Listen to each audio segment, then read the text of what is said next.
closed the U.S. plans to withdraw a majority of staff and families in Cuba after apparent sonic attacks. For more on the story, here is Zach DeViva.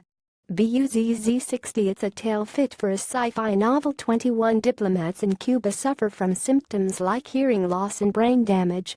And Cuba stands to lose a lot.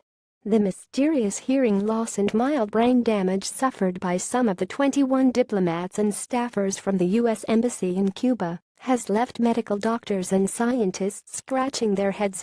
While doctors and scientists search for clues as to what caused it, on Friday the State Department warned against travel to the island dictatorship and said it is bringing home families and much of the embassy staff. What's going on? Like Drive House, we will need to start with a wide range of possibilities and then eliminate those that are most unlikely. Complicating the fact is that the victims share neither a common set of symptoms nor recollections. The general consensus, at this point, appears to be that some sort of sonic device is responsible.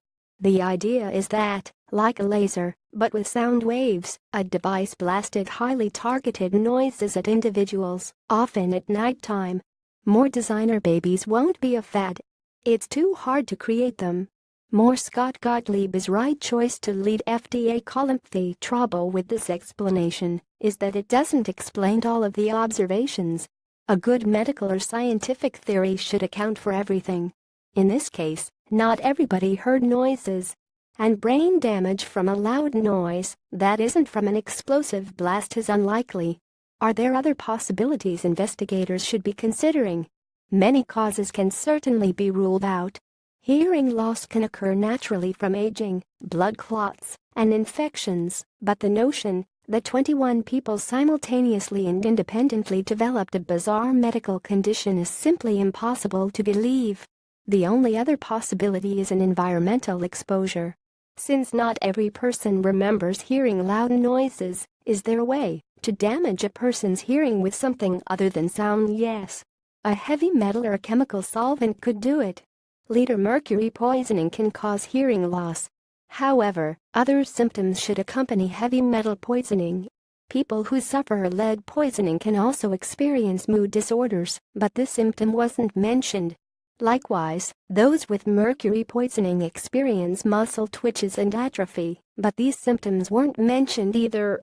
A review article that examined a plethora of chemical exposures linked to hearing loss offers several possibilities.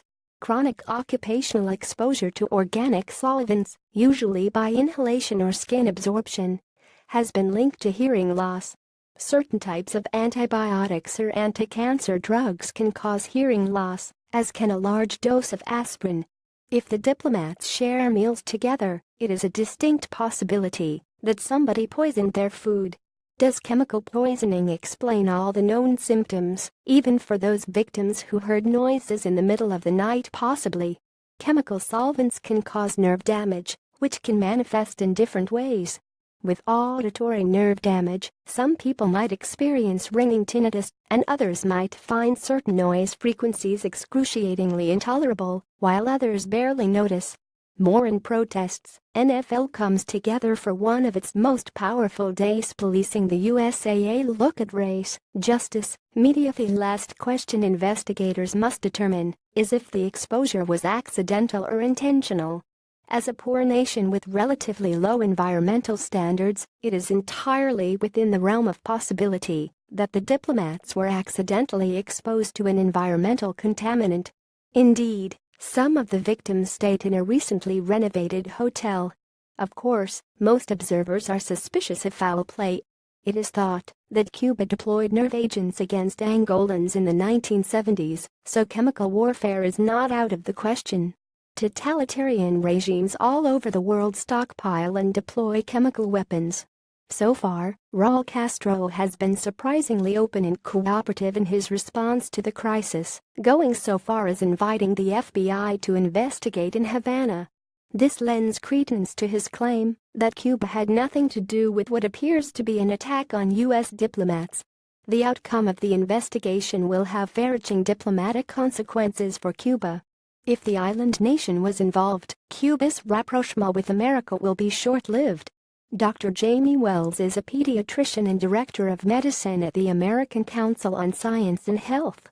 Alex Barroso, a PhD microbiologist and senior fellow of biomedical science at ACSH, is a member of USA Today's board of contributors.